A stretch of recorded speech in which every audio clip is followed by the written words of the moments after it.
So the next concept we're going to look at is smoothness. All right, you got me. It does sound like we're getting ready for a jazz lesson here. We've got withedness and smoothness. What are we talking about? So this deals with lesson flow and time management. So remember, classroom management largely deals with the ability to keep everybody on task. And a teacher who interferes with that flow is going to be lacking in smoothness. An example would be you've got the kids doing something and you just burst in on their activities because you've forgotten some edict of order or statement, or maybe there's a question and you just keep stopping and starting activities. Every once in a while it's necessary because you truly have forgotten something. But if you find yourself that you're doing this frequently because of that journaling, then that's when you need to recognize that you are lacking in smoothness.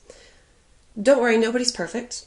Just remember to be mindful of your frequency if you're not smooth. So what are some tips to attaining this smoothness we speak of? Of course, that journaling, again, we go back to that. I mean, there's just no way around it.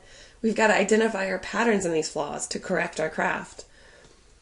Adequate prepping beforehand. Sometimes this requires you to practice talking through it out loud before. Now, I love to speak in front of people, and I love to host classes, and I love to teach, but I get so nervous that I shake and I turn this bright shade of red. The only way I've found to minimize this, because it still happens no matter how much preparation goes into it, the only way I find to minimize it is if I do a lot of prepping beforehand.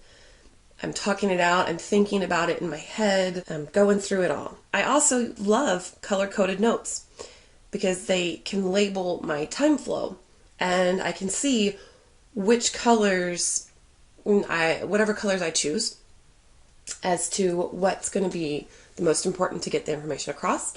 Or perhaps I might color code something as to when I practiced it, this was where I was running short on time, and to really be cognizant of that. Next, see what little things can be done ahead of time, and that means material prep. If you've got this wonderful project that you found that you want to do with the kids, what things can you do ahead of time?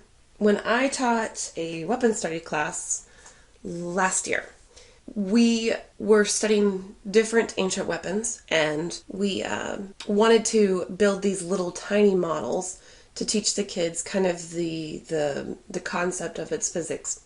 And if I had brought them into class, I could have brought them into class and had everyone build them, but this would have eaten up all of my teaching time, and we would not have really been able to focus on the physics of it. So in determining the lesson, I decided that the material prep would be something that I would do the night before or the week before. I would enlist people to help me, and when I came to that once-a-week class, all we needed to do was just focus on the history of the weapon that we're studying and the physics of it. So material prep can be very valuable in editing out time that's wasted.